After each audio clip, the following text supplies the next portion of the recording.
One of the things that I ask people is, tell me about your experiences in the cafeteria and tell me about your experiences with sleepovers. And those two things really can tell you a lot about your own sense of belonging. And it did about me too. And it does when I work with people professionally as clients in the mental health field about, what kind of connections they had in their lives.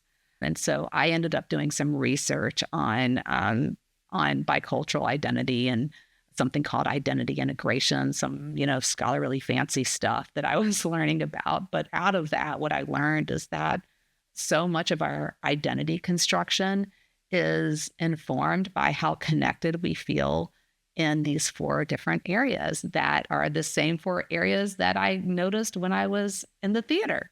And it's about how much do I feel seen and embraced and celebrated by myself? How much do I feel seen, embraced, and celebrated in my interpersonal one-on-one connections and relationships with people in my communities? How much do I feel seen, embraced, and celebrated?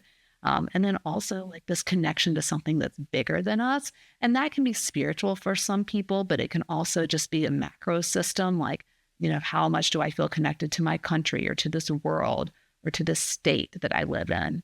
So those ended up becoming in my research, the 4 different types of belonging. And one of the things I'm hoping is that in this podcast, you get to hear about how these different types of belonging impact our human experience.